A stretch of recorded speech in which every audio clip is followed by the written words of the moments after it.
마태복음 13장 1절부터 30절까지 같이 한번 읽겠습니다.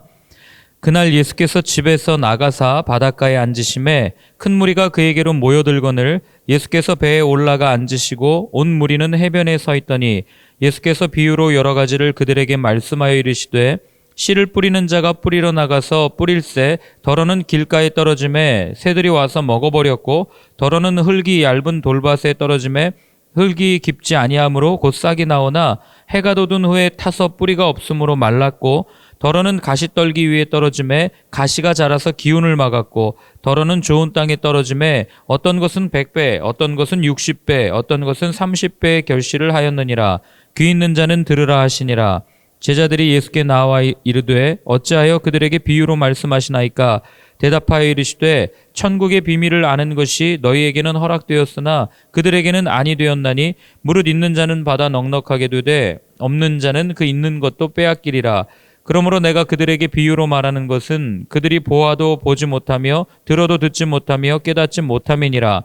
이사야의 예언이 그들에게 이루어졌으니 일러스되 너희가 듣기는 들어도 깨닫지 못할 것이요 보기는 보아도 알지 못하리라.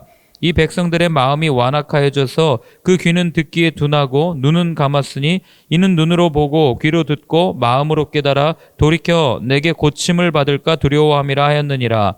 그러나 너희 눈은 봄으로 너희 귀는 들음으로 복이 있도다. 내가 진실로 너희에게 이르노니 많은 선지자와 의인이 너희가 보는 것을 보고자 하여도 보지 못하였고 너희가 듣는 것을 듣고자 하여도 듣지 못하였느니라. 그런즉 씨 뿌리는 비유를 들으라. 아무나 천국 말씀을 듣고 깨닫지 못할 때는 악한 자가 와서 그 마음에 뿌려진 것을 빼앗나니 이는 곧 길가에 뿌려진 자요 돌밭에 뿌려졌다는 것은 말씀을 듣고 즉시 기쁨으로 받되 그 속에 뿌리가 없어 잠시 견디다가 말씀으로 말미암아 환난이나 박해가 일어날 때는 곧 넘어지는 자요 가시떨기에 뿌려졌다는 것은 말씀을 들으나 세상의 염려와 재물의 유혹에 말씀이 막혀 결실하지 못하는 자요 좋은 땅에 뿌려졌다는 것은 말씀을 듣고 깨닫는 자니 결실하여 어떤 것은 100배 어떤 것은 60배 어떤 것은 30배가 되느니라 하시더라.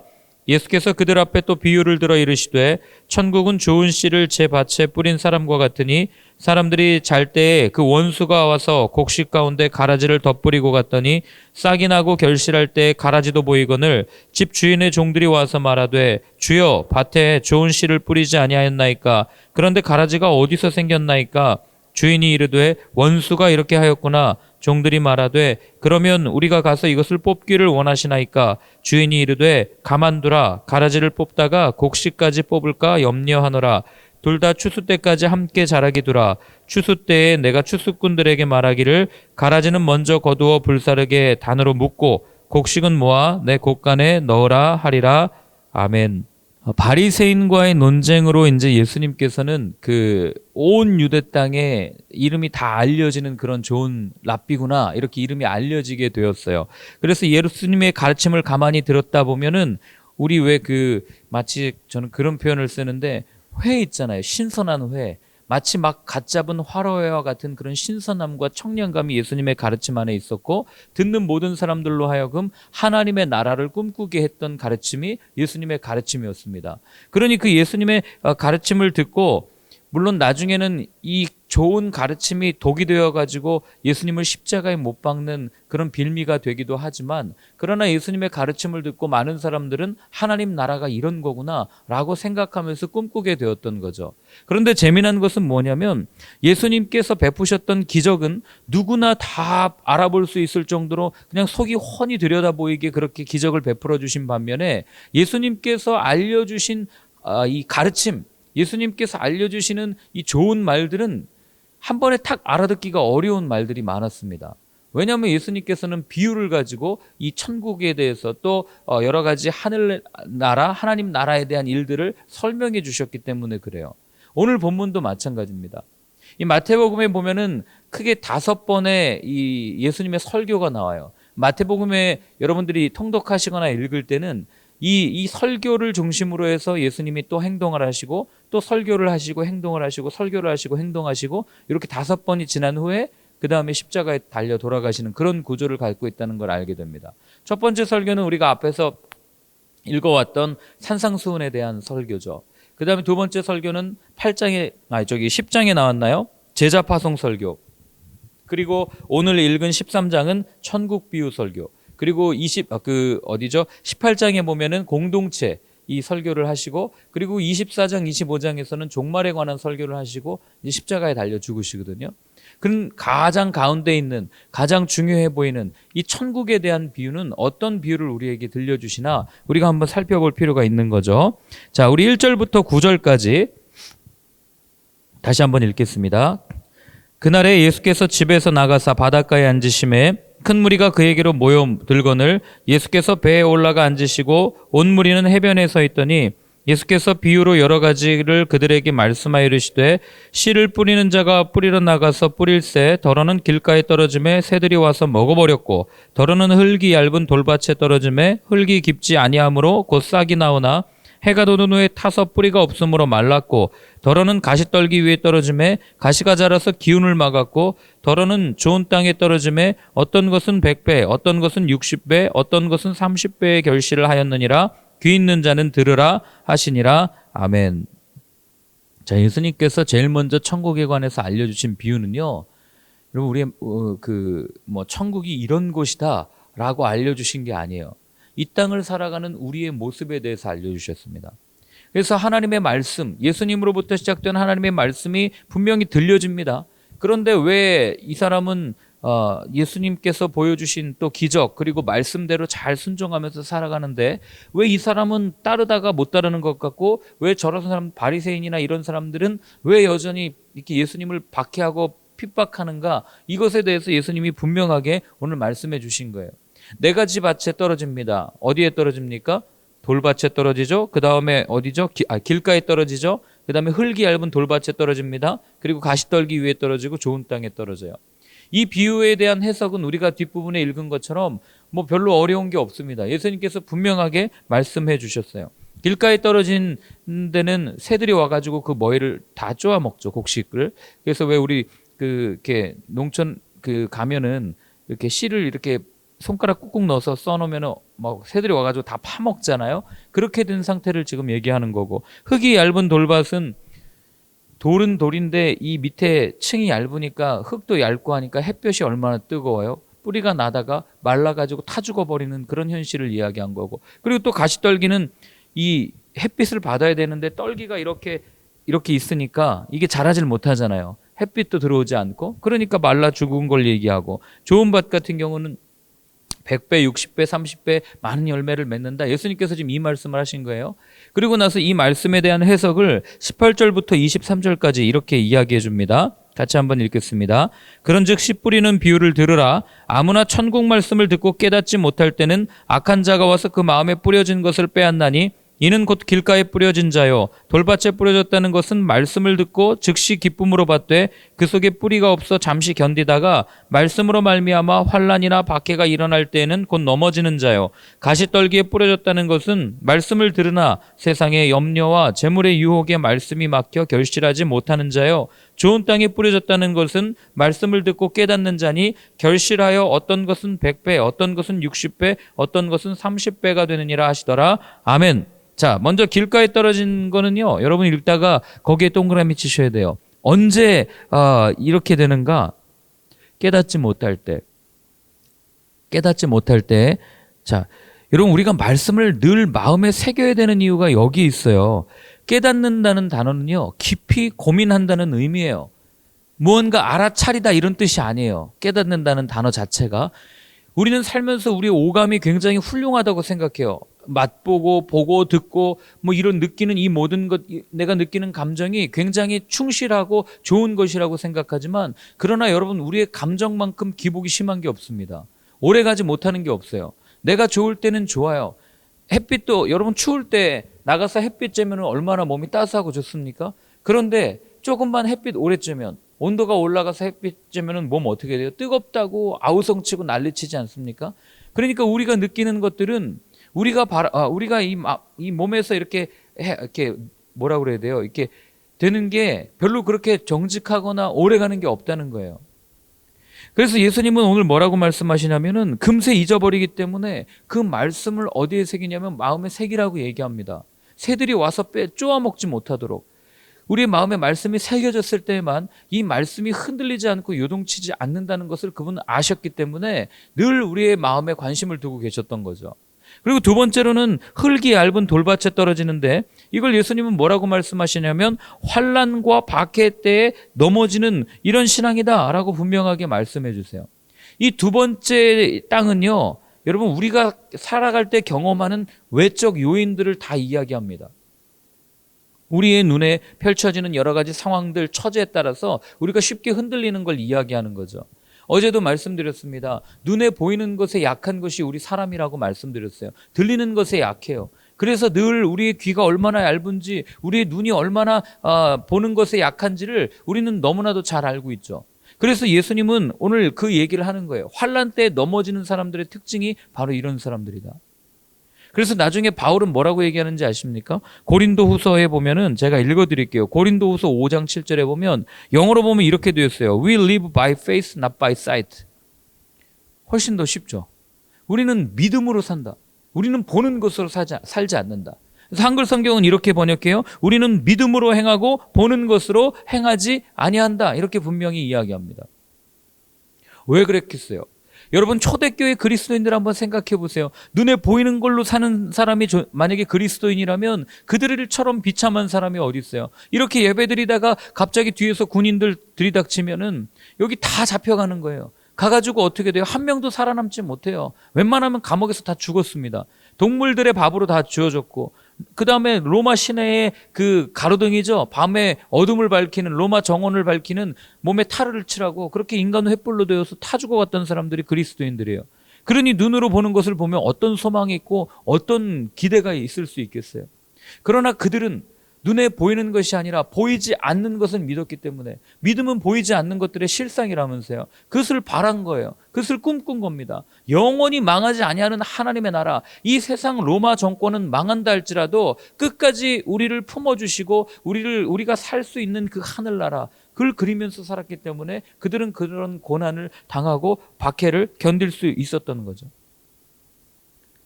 여러분 보이는 것에 주목하면요, 이런 믿음이 될 수 없어요. 여기 보이는 것에 한번 주목해 보십시오. 여기 어떤 소망이 있겠어요? 이렇게 먼지가 많고, 그죠? 이렇게 습하고, 이런 곳에. 그러나 여러분 이곳에 심겨진 하나님의 씨앗, 하나님의 말씀의 씨앗, 그 생명의 씨앗을 우리가 믿기 때문에 우리가 이렇게 하는 거 있는 거 아니겠습니까? 그리고 또 어디에 떨어집니까? 세 번째로 가시떨기 위에 떨어져요. 가시떨기 위에 떨어진 밭은 예수님이 뭐라고 그러냐면 세상의 그 염려와 재물의 유혹이라고 얘기하죠. 이거는 아까는 외적인 요인이었죠. 이건 우리의 내적인 요인을 얘기합니다. 가시떨기가 자라는데 어디에서 자라요? 우리 마음에서 자라요. 그래가지고 하나님의 말씀이 심겼는데 이게 자라지 못하는 겁니다. 햇빛이 잘 들지 않으면은요, 음지에서 자라는 식물들은 굉장히 얇잖아요. 신앙이 자라긴 자라는 것 같은데 굉장히 얇고, 말씀이 들어가서 역사하는 것 같긴 한데 좀 뭔가 이상하고. 이걸 바울이 그대로 얘기한 게 뭐예요? 경건의 모양은 있지만 경건의 능력이 없는 사람들이 여기 속하는 거예요. 말씀이 들어가서 말씀대로 사는 것 같아요. 그런데 삶의 열매는 나타나지 않아요. 아니 나타나는 것 같긴 한데 뭔가 그 열매가 부실해요. 왜 이렇게 안 열릴까? 왜 이렇게 안 열릴까? 결국 오늘 답이 여기 있는 거죠. 세상의 염려, 재물의 유혹 때문에 예수님을 온전히 신뢰하지 못하고 하나님을 온전히 신뢰하지 못하는 그들의 모습이 여기 그려져 있는 겁니다. 여러분 우리가 잊지 말아야 될 건 우리의 마음은요 바다와도 같아요. 늘 우리 그 바다에 비유하잖아요. 그런데 이 마음이라는 바다는 늘 바람이 불어요. 그래가지고 늘 거센 이 폭풍우와 파도가 치는 곳이 우리의 마음입니다. 늘 갈등이 있고. 그래서 예수님은 이 세상의 염려와 재물의 유혹이라는 단어를 가지고 우리가 우리의 마음에서 이 바람이 일게 하는 요인이 무엇인지를 정확하게 이야기해 줍니다. 여러분 물론 우리가 염려하지 않고 살 수 없어요. 세상이 이렇게 돌아가는 걸 보면서 어떻게 근심하지 않을 수 있어요? 그러나 그것과 이것이 얼마나 다른 거라는 걸 우리는 알지 않습니까? 이 재물의 유혹과 세상의 염려는 어디에서부터 시작되는 거예요? 나의 정욕에서부터 시작되는 거예요. 나의 욕심에서부터 시작되는 겁니다. 그래서 예수님께서 받으신 시험과 아주 밀접한 연관이 있는 게 바로 이 세 번째 가시떨기 위에 떨어진 씨앗과 관련되어 있는 거예요. 그걸 나중에 야고 사도가 정확하게 얘기하죠. 세 가지로 얘기합니다. 뭐라고 얘기합니까? 육신의 정욕, 안목의 정욕, 이생의 자랑. 이 세 가지를 그렇게 이야기하는 것 아니겠어요? 대부분의 사람이 여기 다 걸립니다. 안 걸리는 사람이 없어요. 부자 청년도 여기 걸리잖아요. 예수님 따르고 싶어 하는데 내가 가진 게 너무 많아서 못 따르겠습니다. 이러고 도망치는 거고. 그리고 제자들도 여기에 걸려서 다 배신한 거 아니에요? 자기 살겠다고. 자기가 위험하다고. 그렇게 호언장담했는데 예수님이 힘없이 끌려가는 모습을 보니까 두려워가지고 말이에요. 다 도망간 거 아니겠습니까? 요한만 마지막까지 십자가에 쫓아가다가 나머지 제자들은 다 흩어져서 어디 갔는지도 모르고. 그렇기 때문에 여러분, 우리의 마음에 이는 이 파도가 무엇인지를 여러분 우리가 정확히 알아야 돼요. 지피지기면 백전백승이라고 무엇 때문에 염려하고 무엇 때문에 근심하는가 그걸 알면요 우리가 그걸 방지할 수 있다는 거죠. 그런데 알고도 방지하기가 어려워요. 왜 그렇습니까? 특히 이 재물의 유혹이라는 건요 젊었을 때는 이거 헤어나지 못합니다. 오늘날 젊은 사람들의 꿈을 뭐라고 얘기해요? 부자 되는 거라고 얘기하잖아요. 먹고 사는 거라고 얘기하잖아요. 왜 다 주린이가 그렇게 요즘에 많아지는 이유가 뭐예요? 한탕 노리겠다는 거 아닙니까? 자기가 땀 흘려서 일하기는커녕 그냥 한탕 노려서 내가 좀 부자가 되겠다. 그래서 정말 성실히 근면하게 일해서 일한 대로 대가를 받으면서 뭐 그렇게 내가 이렇게 재산을 늘려간다. 그럼 뭐가 문제가 되겠어요? 그런데 주식이 위험한 이유는 이게 투자가 아니라 투기가 될 확률이 높기 때문에 그래요. 그러니 예수님은 오늘 그런 분들에게 말씀하는 거죠. 마음에는요 바다에도 비유하지만 방에도 비유하죠. 마음에는 방이 하나밖에 없어요. 여러 개가 있는 것 같지만 그 마음의 방을 예수님이 지금 달라는 겁니다. 세상에 빼앗기지 말고 그래야 능력이 나타난다. 그 이야기를 하는 거죠. 자, 네 번째는 좋은 땅이죠. 이건 뭐 말씀만 드리지 않아도 다 아실 거예요. 예수님 말씀하세요. 말씀을 듣고 깨닫는 사람. 깨닫는다는 얘기는 여러분 여기 있는 헬라어 단어는 아까도 얘기했지만 무언가 알아차리다라는 의미가 아니라 생각하는 것과 그 다음에 마음에 있는 것이 하나로 합쳐지다. 이게 깨닫다라는 단어예요. 그러니까 생각하는 것과 마음에 있는 것이 하나로 합쳐진다는 얘기는 내가 생각하는 대로 사는 사람, 내가 들은 대로 사는 사람을 말하는 단어가 깨닫다라는 단어예요. 그러니까 좋은 땅에 맺혀진 씨앗, 이 뿌려진 씨앗, 이 30배, 60배, 100배의 열매를 맺는 신앙의 특징은 말씀대로 살아내는 사람, 이게 열매를 맺는다는 거예요. 원수를 사랑하라 그러면 그냥 가서 사랑하는 거예요. 그리고 오른뺨 맞으면 왼뺨을 돌려대라 그러면 가서 손해보는 삶을 내가 힘들지만 살아내는 겁니다. 그때 거기에 열매가 있는 거예요. 오늘 이 네 가지 장소에 대한 비유의 말씀은요, 말씀에 대한 네 가지 태도를 이야기합니다. 그런데 네 가지 장소 모두 우리 마음과 관련이 돼 있어요. 왜 천국 비유를 말씀하시는데 마음에 대해서 먼저 말씀하셨을까? 예수님이 그러시거든요. 천국은 여기 있다 저기 있다 말할 게 아니라 이미 너희 안에 있느니라. 그 안이 우리 마음이에요. 우리의 생각입니다. 우리의 이 안에 있는 내적 존재예요. 여기에 이미 하나님 나라가 임했다라고 분명하게 말씀하시죠. 그렇기 때문에 우리의 마음 가운데 하나님 나라를 경험하지 못하는 사람은 어떤 곳에 가도 하나님 나라를 경험할 수가 없는 거예요. 내가 주님과 날마다 동행하면서 내 마음 가운데 늘 평강과 하나님 나라를 경험하는 사람은 그냥 예수님과 함께 가는 그 어디나 하늘나라가 되는 거예요. 이렇게 예배드리는 곳이 하늘나라가 될 수 있고 내가 일하는 직장, 내가 함께 살아가는 가정, 내가 속해 있는 모든 곳이 하나님의 임재를 경험할 수 있는 하나님의 나라가 될 수 있기 때문에 예수님께서는 제일 먼저 천국 비유에 대해서 말씀하시면서 우리 마음에 대해서 이야기를 하고 있는 겁니다. 마음은 참 신비한 것이에요. 무언가 정확하게 설명하기도 어려워요. 여러분 마음을 뭐라고 설명하시겠어요? 마음 심자 그냥 이렇게 설명하고 끝나죠. 그런데 우리의 마음은요 그 안에 참 놀라워요. 제대로 설명할 수도 없고 그 안에 무엇이 담겨 있는지도 정확하게 설명하기도 어려운 게 우리의 마음이에요. 그렇기 때문에 성경은 이 마음을 우리의 인격적인 존재라고 표현을 합니다. 그리고 잠언에 그렇게 얘기해요. 무릇 지킬 만한 것보다 너희 마음을 지키라. 분명하게 그렇게 이야기를 합니다. 마음에서 생명이 나기 때문에, 마음에서 모든 것이 다 나기 때문에. 그리고 그 마음을 누가 보시냐면 사무엘서에 보면 이렇게 되어 있죠. 내가 이미 그를 버렸노라. 내가 보는 것은 사람과 같지 아니하니 사람은 외모를 보거니와 나 여호와는 중심을 보시느니라. 이 중심을이라는 단어가 마음이란 얘기예요. 같은 단어입니다. 그러니까 예수님께서도 마음에 대해서 말씀하셨고 구약 성경에서 마음을 지키라 생명이 거기서 난다고 전도자가 또 잠언 지혜자가 우리에게 들려줬고 그리고 그 하나님은 그 마음을 주목하신다. 그럼 다 나온 거 아닙니까? 우리가 무엇을 정말 잘 지켜야 돼요? 이 마음을 지켜야 되는 거예요.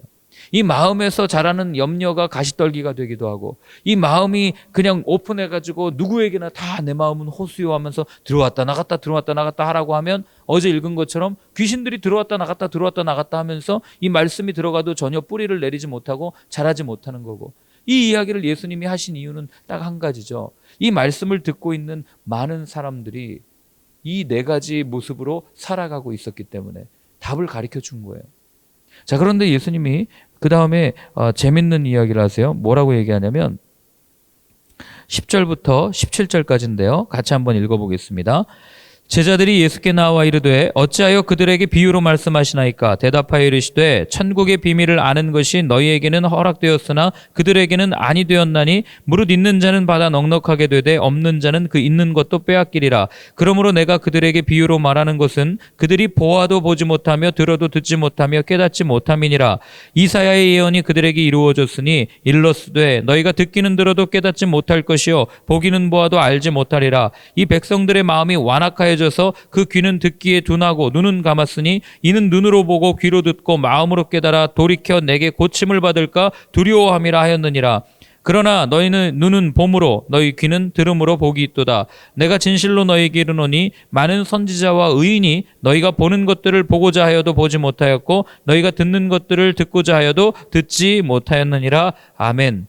자, 예수님께서 오늘 두 번째 말씀하실 때 눈에 띄는 게 뭐냐면은요, 예수님께서는 구별하신다는 거예요. 여러분, 이것만큼 우리가 딱 들을 때 야, 이거 되게 무서운 얘기다 라고 생각되는 말씀도 없어요. 11절에 보면 예수님 뭐라고 그러셨냐면 너희와 그들을 분명하게 구분하십니다. 너희와 그들. 이 예수님께서 차별하시나? 우린 그렇게 생각할 수 있어요. 그런데 그게 아니라 예루살렘이 가까워지면 가까워질수록, 십자가가 가까워지면 가까워질수록 제자와 그렇지 않은 사람이 구분되고, 그리고 모든 사람들이 예수님께 나오다 그 다음에 이제 제자들만 나오다가 결국에는 홀로 십자가를 지고 죽으시는 그런 예수님의 모습이 여기 그려지고 있는 거예요. 그리고 마태복음 25장에 보면은 양과 염소 비유를 들어서 정확하게 마치 편 가르듯이 예수님이 그런 모습을 보이시는 것들을 보게 됩니다.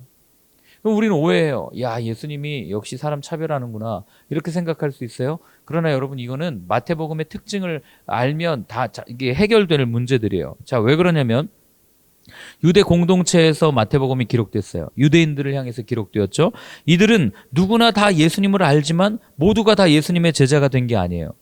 유대인들이 그렇잖아요. 그 중에 일부가 예수님을 알았죠. 그렇기 때문에 분명하게 기적을 보았고 음성을 들었지만 반응하는 사람들이 극소수였다는 것을 오늘 성경을 이 마태복음의 저자는 우리에게 이 시각적으로 보여줌으로써 예수님의 십자가를 따르는 길이 결코 쉽지 않다는 것을 구조적으로 우리한테 들려주는 거예요.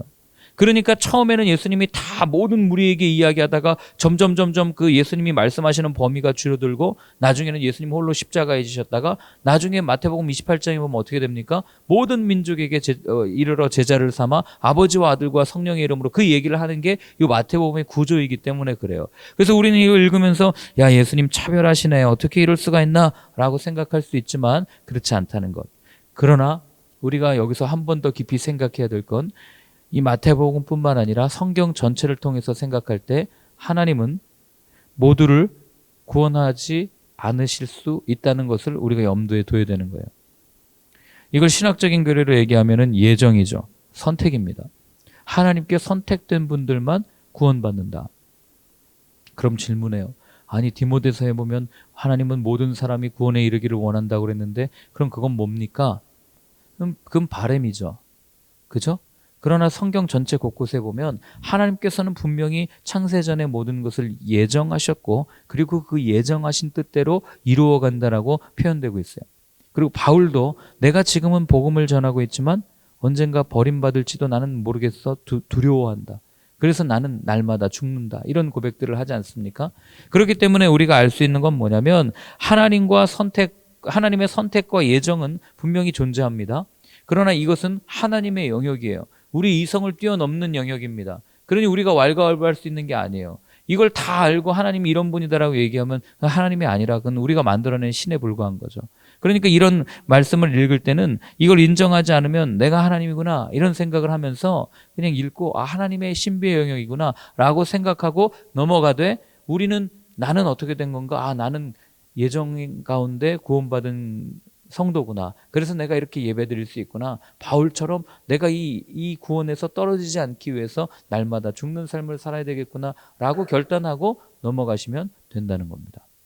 자, 24절부터 30절까지를 읽고 마치겠습니다.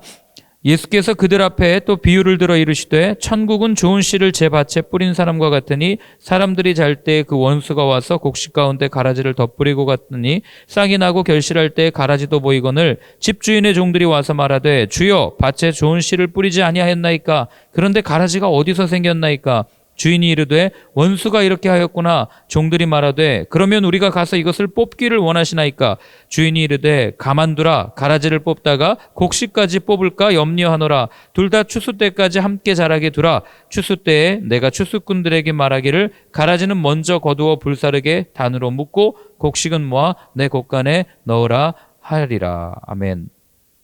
제가 어제 이 말씀 여기 뭐 이해 안 되는 거 없잖아요.